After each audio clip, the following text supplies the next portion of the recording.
Odiseo fue uno de los héroes griegos más importantes de la célebre guerra de Troya. Gracias a su ingenio y a la estratagema del famoso caballo de Troya, se puso fin al largo asedio de 10 años. Tras la guerra, el héroe tardó otros 10 años en regresar a su hogar en Ítaca, periplo recogido en su propio poema, la Odisea. Pero, ¿quién fue Odiseo antes de la guerra de Troya? Vamos a empezar a narrar las aventuras del joven Odiseo, todo aquello que no está recogido en los poemas homéricos desde su infancia hasta poner rumbo a Troya, así como muchas otras historias secundarias como el origen del famoso arco que solo él podía tensar. Esta narración es apta para todos los públicos, tanto para jóvenes aún no familiarizados con los poemas homéricos o la mitología griega en general, como para lectores de cualquier edad que, aunque conozcan los relatos de la guerra de Troya, no sepan el pasado del héroe Odiseo. Los siguientes capítulos de este podcast son la lectura de mi publicación Las aventuras del joven Odiseo. Toda la información también para comprar en Kindle, en papel, en pacus.es/jovenodiseo todo junto. pacus.es/jovenodiseo.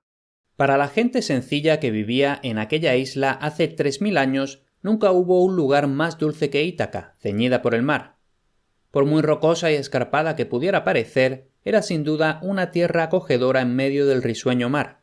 Allí el aire era siempre suave y puro y templado con el soplo de las flores. El sol brillaba amablemente desde el cielo despejado y rara vez las tormentas interrumpían las ondas en las aguas que bañaban las costas de la isla. Por todas partes, excepto una, la tierra se levantaba desde el profundo mar para ir al encuentro de las abruptas colinas y montañas coronadas de bosques. Entre las alturas había muchas estrechas hondonadas verdes con árboles frutales, mientras las pendientes más suaves estaban cubiertas de viñedos, y las cuestas más pronunciadas sobre ellas daban pasto a los rebaños de lanudas ovejas y cabras monteses. En el lado de la isla que estaba más cerca del sol naciente había una hermosa y profunda bahía, pues allí la costa se metía hacia adentro, y sólo había un estrecho cuello de tierra entre las aguas del este y el mar al oeste. Cerca, a cada lado de esta bahía, se levantaban dos montañas, Nérito y Nerello, que se alzaban como centinelas gigantes que custodiaban la tierra y el mar, y en el cuello, a medio camino entre estas montañas, estaba el blanco palacio del rey, espacioso y grande, con árboles frutales a derecha e izquierda y amplios jardines por delante que iban bajando hacia el borde del agua. Allí, hace muchos miles de años, vivía Laertes, un hombre de costumbres sencillas que pensaba que su pequeña isla era un reino suficientemente grande, y nunca apeteció otro mayor. No muchos hombres habían visto tanto del mundo como él, pues había estado en Cólquide con Jasón y los argonautas, y sus pies habían paseado por las calles de toda ciudad de la Hélade. Aun así, en todos sus viajes, nunca había visto una tierra más hermosa que la rocosa Ítaca. Sus ojos habían quedado deslumbrados ante el vellocino de oro, y los reyes de Argos y de Ilión le habían mostrado el oro y las gemas de sus tesoros. Aun así, ¿qué le importaban a él las riquezas más allá de las que le daban sus rebaños y viñedos? Raro era el día en que no se lo veía en los campos llevando el arado o enderezando sus viñas o entre las arboledas podando los árboles o reuniendo sus dulces frutos. Tenía todos los magníficos regalos de la vida que todo hombre puede necesitar, y por ellos nunca olvidaba dar las gracias a los dioses. Su reina, la hermosa Anticlea, hija del anciano Autólico, era una auténtica esposa y ama de casa tal y como se esperaba en la época. Se encargaba de que las criadas hicieran sus tareas y ella misma se aplicaba a la rueca, al uso y a la lanzadera del telar. Y muchos eran los ropajes ricos y de la más fina costura que sus mismísimos dedos habían creado. Laertes y Anticlea tuvieron un hijo que, esperaban, fuera a llevar renombre a Ítaca. Este niño, conforme crecía, iba haciéndose fuerte de cuerpo y mente muy por encima de sus amigos, y aquellos que lo conocían se admiraban de la sagacidad de su habla no menos que de la fuerza y agilidad de sus extremidades. Y aun así era de poca estatura, y Apolo no le había regalado sus dones de belleza ni porte.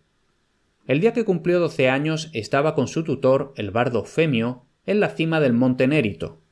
Bajo él, extendido como un gran mapa, estaba lo que, para él, era el mundo entero. Hacia el norte, tan lejos cuanto podían ver sus ojos, había islas grandes y pequeñas, y entre ellas Femio señalaba Tafos, hogar de marineros, donde gobernaba Anquíalo, caudillo de guerreros. Al este había otras islas y las bajas costas de Acarnania, tan lejos que parecían apenas unas líneas de tenue verde entre las purpúreas aguas y el cielo azul. Al sur, más allá de Samos, estaban las boscosas montañas de Zacinto y los caminos marítimos que llevaban a Pilos y a la lejana Creta. Al oeste estaba el gran mar, que se extendía a lo lejos hasta la región del sol poniente. El acuático reino de Poseidón, lleno de extraños seres y desconocidos peligros, un mar a donde nadie salvo los más valerosos marineros se atrevía a ir con sus naves. El muchacho había mirado a menudo estas escenas de belleza y misterio, pero ese día su corazón estaba agitado con un inusual sentimiento de asombro y sorpresa ante la grandeza y esplendor del mundo que se extendía ante él. Con las lágrimas saltadas se dirigió a su tutor. ¡Qué bueno fue el Dios que creó la tierra cuando puso nuestra querida y soleada Ítaca justo en el centro del mundo y lo cubrió de esta bóveda azul, como una tienda de campaña! Pero dime, ¿vive gente en todas las tierras que estamos viendo?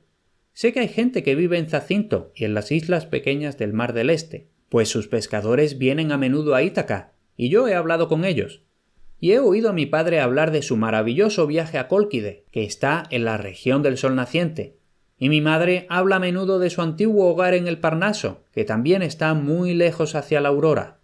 Es cierto que allí hay hombres, mujeres y niños que habitan las tierras que no podemos ver, y que los grandes poderes sobre nosotros se preocupan por ellos como por la buena gente de Ítaca. ¿Y hay en algún otro lugar otro rey tan grande como mi padre Laertes, u otro reino tan rico y dichoso como el suyo? Entonces Femio le contó al muchacho todo sobre la tierra de los helenos más allá del estrecho mar, y en la arena a sus pies dibujó con un palo un mapa de todos los países conocidos. «Desde donde estamos no podemos ver la mitad del mundo», dijo el bardo. «Y por cierto que Ítaca no está en el centro, como te parece a ti.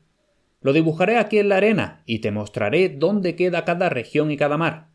Justo aquí, en el mismísimo centro», dijo, amontonando arena como si fuera una montaña, «justo aquí, en el mismísimo centro del mundo, está el monte Parnaso, el hogar de las musas, y allí está la sagrada Delfos, donde Apolo tiene su templo.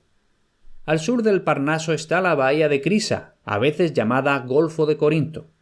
El navegante que viaja hacia el oeste a través de estas aguas tendrá a mano derecha las agradables colinas y valles de Etolia y las boscosas tierras de Calidón, mientras que a su izquierda se levantan las escarpadas montañas de Acaya y las pendientes algo más suaves de Élide. Aquí, hacia el sur de Élide, están Mesene y la arenosa Pilos, donde reinan el divino Néstor y su anciano padre Neleo. Aquí, al este, está Arcadia, una tierra de verdes pastos y dulces contentos, privada del contacto del mar, y a su lado está la Argólide, rica en caballos, pero la más rica de todas en hombres nobles, y la Cedemonia en Laconia, famosa por sus guerreros y sus hermosas mujeres. Más hacia el norte del Parnaso está el monte Olimpo, el supremo hogar de Zeus y el lugar donde los dioses y las diosas celebran sus asambleas.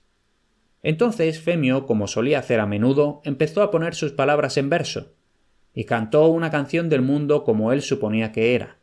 Cantó de Helio, el sol, y de su llameante carro y sus 4 corceles blancos, y del maravilloso viaje que hace cada día sobre la tierra, y cantó de las nevadas montañas del Cáucaso en el lejano oriente, y de los jardines de las Hespérides aún más lejos hacia occidente, y de las tierras de los hiperbóreos, que están más allá de las montañas del norte, y de los soleados climas donde viven los etíopes, los habitantes más alejados de toda la tierra.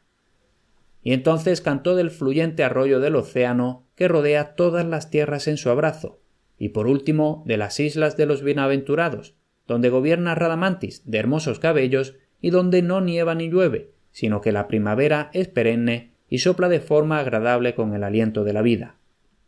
«¡Oh, Femio!», gritó el muchacho mientras el bardo dejaba a un lado su lira. «No sabía que el mundo fuera tan grande. ¿Es posible que haya tantos países y tantas gentes extranjeras bajo un mismo cielo?» «Sí», respondió Femio. «El mundo es enorme, y nuestra Ítaca no es más que una de las tierras más pequeñas de entre las miles sobre las que sonríe Helio mientras viaja cada día por los cielos. Es imposible que un solo hombre conozca todas estas tierras, y el más dichoso es aquel cuya única preocupación sea su hogar y lo considere el centro alrededor del cual está construido el mundo. Con que solo la mitad de lo que me has contado sea cierto, dijo el niño, no puedo descansar hasta que haya visto algunas de esas tierras extranjeras y averiguado más sobre los maravillosos seres que viven en ellas. No puedo soportar pensar en quedarme encerrado por siempre en los estrechos confines de la pequeña Ítaca. Querido, dijo Femio riéndose, tu mente ha cambiado cantidad en los últimos minutos. Cuando llegamos aquí hace un rato, creías que el Nérito era el monte más grande del mundo, y que Ítaca era el centro alrededor del cual estaba formada la tierra. Entonces estabas alegre y contento, pero ahora estás inquieto e infeliz porque has sabido de las posibilidades que, hasta ahora, ni habías soñado. Se te han abierto los ojos para ver y conocer el mundo como es, y ya no estás satisfecho con lo que Ítaca pueda darte. ¿Pero por qué no me contaste antes estas cosas?, preguntó el niño. Por deseo de tu madre, respondió el bardo. No debías saberlas hasta hoy. ¿Qué día es hoy? Hoy cumplo 12 años, y también recuerdo que se hizo una promesa a mi abuelo, que cuando cumpliera 12 años había de visitarlo en su imponente palacio en el monte Parnaso. Voy a preguntarle a mi madre de inmediato. Y sin esperar otra palabra de Femio, el muchacho bajó a toda prisa por el escarpado camino y no tardó mucho en llegar al pie de la montaña. Siguió corriendo por los campos y los viñedos donde las viñas, enderezadas por las propias manos de su padre, tenían ya cantidad de racimos de uvas. Encontró a su madre sentada ante el hogar y trabajando con la rueca, mientras sus criadas hacían sus labores a su alrededor. Odiseo se arrodilló en el suelo de mármol y le agarró las rodillas a su madre. «Madre», dijo, «vengo a pedirte algo hace largo tiempo prometido». «¿Qué es, hijo mío?», preguntó la reina, dejando a un lado la rueca. «Si hay algo en Ítaca que pueda darte, solo tienes que pedirlo». «No quiero nada que haya en Ítaca», respondió el muchacho. «Quiero ver más de este gran mundo del que aún hay tanto que conocer. Y ahora que tengo 12 años, sin duda no te habrás olvidado de la promesa hecha hace largo tiempo de que yo pasaría el verano con mi abuelo en el Parnaso. Deja que me vaya, por favor, pues ya se me queda pequeña Ítaca». A la reina se le llenaron de lágrimas los ojos mientras respondía.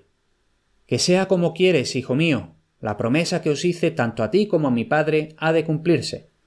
Y es que, cuando eras tan solo un bebé, Autólico vino a Ítaca, y una noche, mientras comía a la mesa de tu padre, tu nodriza Euriclea te trajo al salón y te puso en sus brazos. «Ponle nombre a este niño, oh rey», dijo. «Es el hijo de tu hija, el heredero al rico reino de Ítaca, y esperamos que viva para hacer famoso su nombre y el tuyo». Entonces Autólico sonrió y te puso sobre sus rodillas. «Hija mía y esposo de mi hija», dijo, «que el nombre de este niño sea Odiseo, pues visitará muchas tierras y pueblos y vagará por el violento mar. Pero a donde quiera que las moiras lo lleven, su corazón siempre volverá a Ítaca, su hogar. Llamadlo con el nombre que he dicho, y cuando llegue su 12º cumpleaños, enviadlo a mi imponente palacio a la sombra del Parnaso, donde vivió su madre durante su niñez. Entonces compartiré mis riquezas con él y lo enviaré de vuelta a Ítaca con gran alegría». Así habló mi padre, el gran Autólico, y antes de levantarnos de la cena dimos nuestra palabra de que haríamos tal como nos había dicho, y tu nombre, Odiseo, ha sido cada día un recordatorio de aquella cena y del pacto. «Ojalá pudiera ir de inmediato, madre», dijo Odiseo, besándola en las mejillas húmedas de lágrimas. «Regresaré a casa muy pronto. Solo me quedaré el tiempo suficiente para recibir la bendición de mi regio abuelo. Subiré el Parnaso y escucharé la dulce música de las musas, y beberé de la fuente Castalia, de la que tantas veces me has hablado, y pasearé un día entre las arboledas y praderas, y quizás sea capaz de ver a Apolo o a su hermana, la cazadora Artemis, y entonces volveré a Ítaca y no volveré a dejarte». «Hijo mío», dijo entonces Laertes, que había entrado en el salón sin que nadie lo oyera y había estado escuchando las impacientes palabras del muchacho. «Hijo mío, verás cumplido tu deseo, pues sé que las moiras lo han ordenado. Largo tiempo hemos estado esperando este día, y las últimas semanas hemos estado planeando tu viaje. El más robusto de mis barcos está preparado para llevarte por el mar, y tan solo hay que lanzarlo a la bahía. 12 fuertes remeros están sentados ya en la playa, aguardando órdenes de embarcar. Mañana, con el bardo Femio como tu amigo y guía, emprenderás tu viaje al Parnaso. Ahora vayamos a la costa y roguemos a Poseidón, rey del mar, que te conceda vientos favorables y un viaje tranquilo. Odiseo volvió a besar a su madre y volviéndose salió del salón con su padre. Entonces Anticlea se levantó y mandó a las sirvientas que fueran a preparar la cena. Pero ella misma se fue llorando a su cuarto para elegir las ropas que su hijo había de llevarse en su viaje. Cálidos mantos de lana y una túnica bordada que ella había hilado y tejido con sus propias manos, la dobló y lo puso todo con cuidado en un arcón de madera. Y allí metió también aperitivos, frutas y dulces, tal y como sabía que le gustaría al muchacho. Entonces, cuando hubo cerrado la tapa, ató el arcón con un fuerte cordel. Hecho esto, alzó los ojos hacia el cielo y, levantando las manos, rogó a Palas Atenea: «Oh reina, escucha mi plegaria y ayúdame a superar los miedos y las dudas que me asedian y que hacen que me caigan estas lágrimas, pues ahora mi niño, desacostumbrado a las penalidades y desconocedor del mundo, ha de partir a un viaje largo y peligroso. Tiemblo solo de pensar que el mal caiga sobre él, pero temo más aún que, con los hombres sin ley en el palacio de mi padre, se olvide de las enseñanzas de su madre y se descarríe del camino del deber. Tú, oh reina, ve con él como su guía y guardián. Protégelo de todo daño y tráemelo de vuelta sano y salvo a Ítaca». Mientras tanto, Laertes y los hombres de Ítaca estaban en la playa y ofrecieron 2 bueyes selectos a Poseidón, rey del mar, y le rogaron que les otorgara vientos favorables y aguas tranquilas, y un viaje seguro a los audaces viajeros que al día siguiente habían de lanzar la nave al mar. Y cuando el sol empezó a ponerse por el oeste, algunos se fueron a sus hogares, y otros fueron al blanco palacio del rey para hacer tiempo hasta la hora de la cena. El banquete fue festivo, y nadie parecía más libre de preocupaciones que el rey Laertes, y cuando todos hubieron comido y probado el oscuro vino de la propia cosecha del rey, el bardo Femio se levantó, afinó su lira y entonó muchas canciones dulces y maravillosas. Cantó del comienzo de las cosas, de la tierra de amplio pecho, la madre de todos los seres, del cielo y el mar y las montañas, de la imponente raza de los titanes, gigantes que una vez gobernaron la tierra, del gran Atlas que sostiene la bóveda celeste sobre sus hombros, de Crono y del viejo océano, de la guerra que durante 10 años asoló el monte Olimpo hasta que Zeus arrojó del trono a su inconmovible padre Crono y se apoderó del cetro para sí mismo. Cuando Femio acabó de cantar, los invitados se marcharon del salón y cada uno fue en silencio a su casa, y Odiseo, tras besar a su querido padre y su madre, fue pensativo a su habitación. Con él fue su nodriza, Euriclea, sujetando una antorcha. Hacía tiempo ella había sido una princesa, pero el cruel destino y la guerra habían acabado con el reino de su padre y ella había acabado prisionera y como esclava.